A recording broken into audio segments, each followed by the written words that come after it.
beneficiaries, we need to think through. We've mentioned a couple of special needs where it's either disability. We should really talk through that as well. And this is where the testamentary trusts are important. So let's talk about that. And the first thing that, as a will maker, you should think about is not every beneficiary will be in the same circumstance, and they won't need the same protection. Okay. So don't assume that every beneficiary needs to be treated exactly the same way. And I've given a list there on the slide about the types of scenarios you might want to think about. If you've got a beneficiary who is on a very high income, for example, if they inherit personally and they invest that inheritance, the fruit, the income generated on that inheritance is going to be taxed at their marginal tax rate. So if they're on the high marginal tax rate, the inheritance comes to them personally, it's just added to their income and taxed at their rate. So they're going to lose half of that in income tax. Yes, half of the earnings. The on earnings, that money. Not the capital, just the earnings. That's right. If they've got children, for example, or a spouse who's not working, then putting that entitlement into a testamentary trust means that you're quarantining it from their personal name. Now, they still control their entitlement, but they don't own it. It's owned in a trust. Now, because it's owned in a trust, they're not automatically assessed on the income generated each financial year. So they're not automatically taxed at their rate.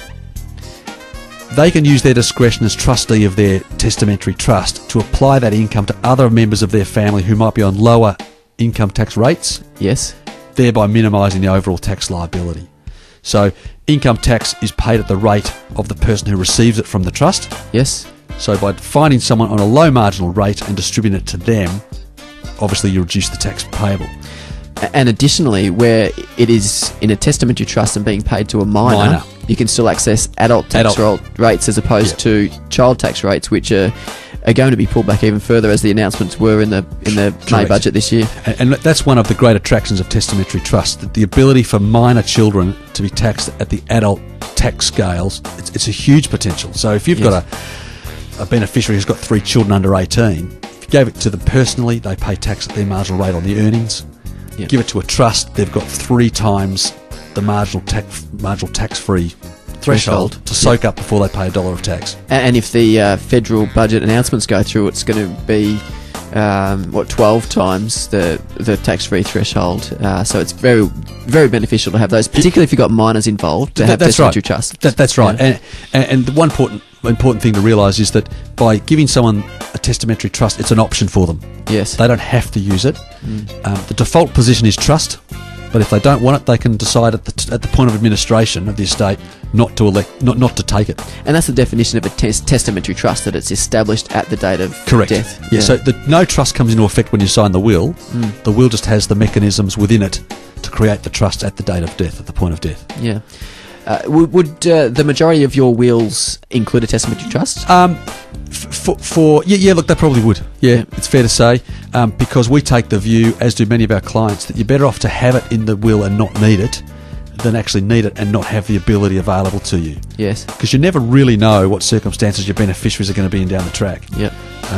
Particularly on the second dot point there, creditor protection. You might have a beneficiary who at the point of making the will was doing fine, running a business, for example, but let's assume that business goes bad, and all of a sudden they're exposed to liability risk arising from that business activity.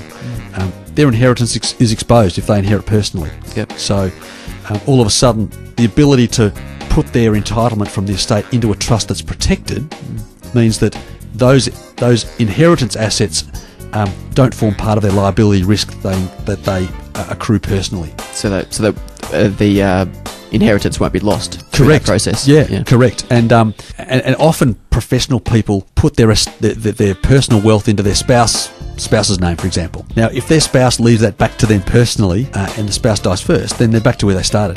They own the assets all over again. To give them away, it's going to be stamp dutyable, potentially capital gains tax payable. Yep. For bankruptcy, there'll be clawback provisions. Whereas if it goes into a testamentary trust, there's none of that. Yes. It goes straight from the estate into the trust directly. So there's no CGT, there's no stamp duty, there's no clawback. It's protected. I guess here's another reason to have a will established formally through a specialist lawyer, yep, as opposed to a do it yourself home type will. I've never seen a homemade will that has a testamentary trust in it. Yes. So income splitting, creditor protection. Spendthrift, yeah. Look, we often see beneficiaries or will makers who have beneficiaries that just don't have the ability to adequately manage money. Yes. So they might just be poor money managers. And so the will maker says, if I give X their 1/3 of the estate or their half of the estate, they're going to blow it in 5 minutes. So again, they create a trust. It's a form of testamentary trust, but it's usually called a protective trust, where there's a protective mechanism put around that fund where an independent trustee might help them manage it, help them invest it, help them spend it. Yep. Doesn't cut them out of benefit, but they just don't have the sole decision-making power over the funds, because if they did have, they'd waste it. Is that normally done indefinitely, or is it done to a point in age, or what's that's a really good question. It can be done indefinitely, but often people build in the power for that trustee to pay it out if they think that person is in a position where all of those worries have passed. Yes. Because one of the principles that I understand is try not to rule from the grave. Yeah, absolutely. Yeah. But being very prescriptive means it's very inflexible, which means you are creating administrative nightmares for people left behind. And conflicts and issues. Yeah, and that's spendthrift beneficiaries. Usually you'd use a professional trustee to manage that, so you don't have family conflict. Yes. So, daughter looking after the brother's entitlement. Yeah. So it's bad news. Pretty challenging. Very challenging. So, so you can create a testamentary trust with a protective shell around it, if you like, to protect a spendthrift beneficiary. Intellectual disability? Yes, it's not that dissimilar from a spendthrift, really, where a person doesn't have the ability to adequately manage finances, but because of a disability, not just mismanagement. Yes. There's probably some other strategies to move money into a trust for intellectual disability or intellectually disabled child prior to death as well, because there are some significant sort of tax benefits and other benefits of that as well. That's right, and there's a trust called a special disability trust, which is designed specifically for people with a disability, a severe intellectual disability, that has Centrelink benefits as well. It's not tested from Centrelink perspective. No, up to quite a large threshold. I think it's about 500,000, isn't it? It's over that now. It's been indexed, so it's 530 or 40,000. Yes.